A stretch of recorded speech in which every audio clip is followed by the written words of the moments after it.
SBI securities daily market podcast में आप सभी का हार्दिक स्वागत है। यहाँ पे हम आज निफ्टी, बैंक निफ्टी, जो सेक्टर्स आज फोकस में होंगे और करेंसी, इन सभी विषयों पे आज हम चर्चा करेंगे। साथ साथ में हम एफआईआईज़ की जो पोजीशनिंग है ओपन इंटरेस्ट डेटा को लेके हम उस पर भी आज बात करेंगे। कल का जो एक ओपनिंग था वो थोड़ा वीक ओपनिंग था। निफ्टी ने सपोर्ट लिया 19,550 के आसपास और वहाँ से हमने देखा कि जो परसों का एक पॉजिटिव मोमेंटम था उसे कैरी फॉरवर्ड करते करते निफ्टी ने सारे एक के बाद एक रेजिस्टेंसेस को ओवरकम किया और 19,725 के ऊपर बंद दिया, जो कि पिछले सत्र के मुकाबले 0.7% की तेज़ी के साथ था। अब ये नीचे के स्तर से जो निफ्टी में बाइंग आई थी उनको सपोर्ट निफ्टी आईटी ने किया था और बैंक निफ्टी ने किया था। निफ्टी आईटी में हमने ऑलरेडी पिछले 2-3 दिन सुबह हमने ऑलरेडी सुबह के मॉर्निंग पॉडकास्ट में हमने ये डिस्कस किया था कि टीसीएस, एचसीएल टेक ये सभी आउट परफॉर्म कर सकते हैं और इन्हीं स्टॉक्स को हमने कल कंट्रीब्यूट करते हुए भी देखा रैली को।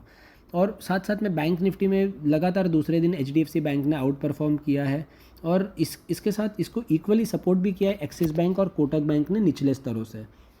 अगर हम देखें कि इंडियन मार्केट्स ग्लोबल मार्केट्स के मुकाबले कैसे ट्रेड कर रही है, कैसे परफॉर्म कर रही है, तो एक बेंचमार्क अगर ले लें कि निफ्टी 50 S&P 500 के साथ कैसे परफॉर्म करे, तो पिछले 5 सत्रों से निफ्टी 50 ने S&P 500 से आउट परफॉर्म किया है और हमें लग रहा है कि आने वाले कुछ सेशंस में भी हम ये आउट परफॉर्मेंस जारी होते हुए देख पाएंगे।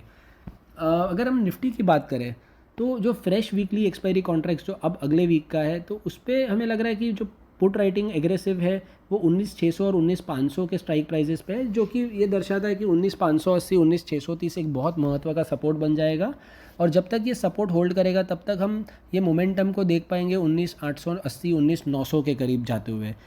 और ये मुमकिन भी लगता है, जैसे हम निफ्टी आईटी की चाल को देख रहे हैं, बैंकिंग को कल से हमने शुरुआत होते हुए देखा सपोर्ट करते हुए निफ्टी को और हमें लग रहा है कि यदि रिलायंस भी इसमें पार्टिसिपेट करे तो ये एक बहुत अच्छा सेंटीमेंट निफ्टी के लिए हो जाएगा, क्योंकि रिलायंस अगर पिछले 8-17 से हम देख रहे हैं 2400 का सपोर्ट लेवल तोड़ नहीं पा रहा है और हालांकि 2440 के ऊपर सस्टेन भी नहीं कर पा रहा है, तो यदि ये 2400 को होल्ड करके 2440 को क्रॉस कर लेता है तो ये रैली के लिए एक और सपोर्ट बन जाएगा आईटी और बैंक निफ्टी के अलावा रिलायंस भी। तो रिलायंस पे हम सबकी नज़र रहेगी कि ये 2440 2450 के ऊपर सस्टेन करता है कि नहीं। निफ्टी में अगर हम कॉल राइटर्स की बात करें तो ये कहाँ पे एक्टिव है, 19,900 20,000 ये दोनों स्ट्राइक्स पे कॉल राइटर्स एक्टिव है, जो कि ये बता रहा है कि पहला रेजिस्टेंस आज के दिन के लिए होगा 19,900 19,920। बैंक निफ्टी की अगर हम बात करें तो लगातार 7 दिन के अंडर परफॉर्मेंस के बाद हमने कल पहला ये ऐसा सेशन देखा जो बैंक निफ्टी ने निफ्टी के साथ आउट परफॉर्म करके बंद दिया है। बैंक निफ्टी ने अपने 10 दिन के हाईएस्ट लेवल पे क्लोज दिया है और हमें लग रहा है कि आने वाले सत्र में भी 44,500 44,550 एक बहुत महत्व का सपोर्ट बन जाएगा, क्योंकि पुट राइटर्स की अगर पोजीशनिंग देखें तो 44,500 44,600 स्ट्राइक प्राइजेस में बहुत एक्टिव है ये, और जब तक ये सपोर्ट जोन होल्ड करता है 44,500 का, तब तक हम ऊपर के साइड हम देख सकते हैं कि 45,150 का जोन भी आ सकता है बैंक निफ्टी में। कॉल राइटर्स की अगर बात करें कि बैंक निफ्टी में वो कहाँ पे एक्टिव है, तो 45,000 के स्ट्राइक पे बहुत एक्टिव है बैंक निफ्टी में कॉल राइटर्स, जो कि ये दर्शाता है जो 45,150 45,200 का लेवल है ये एक महत्व का रेजिस्टेंस बन जाएगा आने वाले कुछ सत्रों में। नीचे के साइड हालांकि अगर ग्लोबल मार्केट्स में कुछ तकलीफ होती है या कुछ डेटा में अगर कुछ हम देखते हैं कि डॉलर इंडेक्स या कहीं पे भी कुछ नेगेटिव और सेंटिमेंट बढ़ता है, तो अगर यदि 44,500 नीचे के साइड बैंक निफ्टी में टूटता है तो 44,200 44,250 का लेवल आ सकता है और बैंक निफ्टी अपने वापस से अपने पुराने वही रेंज में जाके ट्रेड करना चालू कर देगी। तो ओवरऑल ऑप्शंस डेटा ये सजेस्ट करता है कि 44,500 सपोर्ट बन के रहेगा आज के सत्र में और 45,150 एक रेजिस्टेंस बन जाएगा। यदि हम एफआईआई डेटा की बात करें तो कल के सत्र में एफआईआईज़ ने कैश में 758 करोड़ की बिकवाली की थी और डीआईआईज़ ने 28 करोड़ की बाइंग की है। एफआईआईज़ का जो इंडेक्स फ्यूचर का जो लॉन्ग शॉर्ट रेशियो है, जो एक बहुत इंपॉर्टेंट इंडिकेटर होता है इनकी फ्यूचर्स की पोजीशनिंग के लिए कि टोटल फ्यूचर्स की जो इंडेक्स फ्यूचर्स की पोजीशनिंग है उसमें लॉन्ग पोजीशंस कितनी है, तो इसने ये रेशियो ने एक बहुत अच्छा इंप्रूवमेंट दिखाया है। अब ये 57% पे आ गया, 57% पे। और याद करिए हमने ये सीरीज़ के पहले जब हमने बात की थी, जब ये सीरीज़ स्टार्ट हुई थी सितंबर सीरीज़, तो ये 50% पे स्टार्ट हुआ था और पिछले कुछ दिनों से 50 और 51% पे ही था, और पिछला पूरा अगस्त सीरीज़ ये 40-45% पे था। तो ये वहाँ से ये 57% पे आना लॉन्ग शॉर्ट रेशियो, ये एक बहुत बेहतरीन इम्प्रूवमेंट है और ये एक अच्छा साइन है। अगर इंडेक्स फ्यूचर्स और स्टॉक फ्यूचर्स की पोजीशनिंग की भी बात करें तो एफआईआईज ने कल जम के इंडेक्स फ्यूचर्स और स्टॉक फ्यूचर्स में बाइंग की है और हर एक इंडेक्स कॉल जो एफआईआई ने बेचा है उसके सामने उन्होंने 2.5 गुना इंडेक्स का पुट बेचा है। सो ये एक बुलिश साइन है। तो जस्ट टू समराइज़ कि अगर संक्षिप्त में अगर हम बात करें कि निफ्टी का ट्रेडिंग रेंज क्या हो सकता है आज के दिन में, तो ये हो सकता है 19,580 19,600 नीचे के साइड और 19,900 ऊपर के बाजू। और बैंक निफ्टी का ट्रेडिंग रेंज हो सकता है 44,500 और 45,200 के बीच में। अब हम देखते हैं कि आने वाले कुछ सत्रों में स्टॉक स्पेसिफिक और सेक्टर स्पेसिफिक अपॉर्चुनिटीज़ कहाँ पे हो सकती है। कल का दिन रहा डिफेंस के नाम, हमने देखा डिफेंस में बहुत अच्छे मूव्स आए, पर अब डिफेंस के अलावा और कहाँ कहाँ मोमेंटम है। आईटी में हमें लग रहा है कि मोमेंटम यथावत रहेगा और कंटिन्यू रहेगा। Power, PSU stocks, CPSC, chemicals, capital goods, ये सभी में अच्छा मोमेंटम है। जैसे कि पावर में Tata power, Torrent power, PSU banks में Canara bank, bank of Baroda, CPSC stocks में हमने कल देखा कि आरईसी पीएफसी में एक अच्छा लॉन्ग बिल्टअप हो रहा है।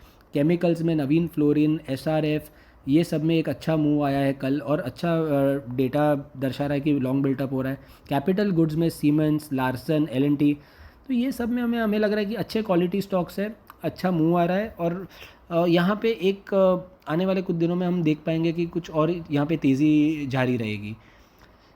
और कौन से पॉकेट्स में अगर हम देखें कि मोमेंटम है तो वो है इंफ्रा स्पेस है, कंजम्पशन स्पेस है और रियल एस्टेट। यहाँ पे भी हमने देखा है कि एक अच्छे ब्रेकआउट्स काफ़ी स्टॉक्स में आए, जैसे डीएलएफ है, ओबेरॉय रियल्टी है। तो आने वाले कुछ सत्रों में क्या ये सब मल्टी मंथ ब्रेकआउट्स पे है ये सारे स्टॉक्स, तो यहाँ पे थोड़ा पॉजिटिव सेंटीमेंट रहेगा। पर अब एक बात बहुत इंपॉर्टेंट है जो मैं आप सभी के साथ करना चाहता हूँ, और ये बहुत एक, मैं मानता हूँ ये मेरी रिस्पॉन्सिबिलिटी है कि मैं आप सभी के साथ मुझे ये चीज़ बतानी चाहिए कि हमें थोड़ा अब कॉशियस भी होना चाहिए। ये अच्छा दौर हमारा चल रहा है मार्केट में, पर ब्रेंट क्रूड प्राइसेस जो $90 पे आ गई है, डॉलर इंडेक्स जो 105 लेवल पे आ चुका है, तो ये दोनों जो मैक्रो इकोनॉमिक पर्सपेक्टिव से जो हम बड़ा पिक्चर जो हमेशा हम बात करते हैं, यहाँ पे ये मुझे थोड़ा खटकता है निफ्टी के अपसाइड के लिए।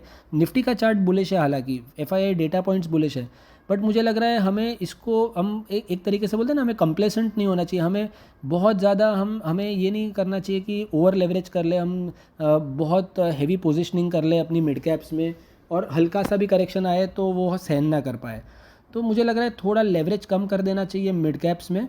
और जो हिसाब से मैं पिछले कुछ दिनों से बता भी रहा हूँ कि अगर मैक्रो इकोनॉमिक सिचुएशन थोड़ा ख़राब होगा यहाँ से, तो पहला कैजुअलिटी मिड कैप्स होगा और लार्ज कैप्स फिर भी अच्छा करेगा, बिकॉज लार्ज कैप्स ने पूरा लास्ट 1.5-2 महीना कोई एक कंसोलिडेशन में और एक रेंज में लार्ज कैप्स ने ट्रेड किया है। तो मुझे लग रहा है कि यहाँ पे लार्ज कैप्स में ज़्यादा कैजुअलिटी नहीं होगी तो मिड कैप्स में हो सकती है। तो थोड़ा जहाँ जहाँ हमने देखा है स्टॉक 3-3 गुना, 4-4 गुना, 5-5 गुना स्टॉक्स बढ़ गए है, तो वहाँ पे मुझे लग रहा है एक हमें हल्का सा पार्शियल प्रॉफिट बुक करना चाहिए और वही पैसा हमें री इन्वेस्ट कर लेना चाहिए लार्ज कैप्स में, और ये वॉलेटाइल एनवायरनमेंट को हम एक तरीके से टैकल कर सकते हैं ऐसे। यूएसडी आईएनआर अब क्या कर सकता है, बिकॉज हम देख रहे हैं डॉलर इंडेक्स स्ट्रॉन्ग हो रहा है, उसी के वजह से यूएसडी आईएनआर फ्यूचर्स भी तीसरा कंसेक्यूटिव डे है जो 83 के ऊपर बन दिया है, 83.25 के लेवल्स के आसपास। तो आने वाले 17 में मुझे लग रहा है कि एक सपोर्ट जोन 83 पे बना रहेगा, और जब तक ये 83 को नहीं तोड़ता है तब तक हम ऊपर के बाजू 83.50, 83.55 तक भी हम देख पाएंगे यूएसडी आईएनआर आ सकता है, यूएसडी आईएनआर फ्यूचर्स। सो एक इम्पॉर्टेंट फेज़ है ये करेंसी के लिए भी। और कल के सेशन में मुझे लग रहा है जो कल जो सेशन गया उसमें मुझे लग रहा था जो हिसाब से 83 के ऊपर सस्टेन किया है, तो आने वाले अब 1-2 सेशंस में ये 83 और 83.50 के बीच में करेंसी ट्रेड कर सकता है।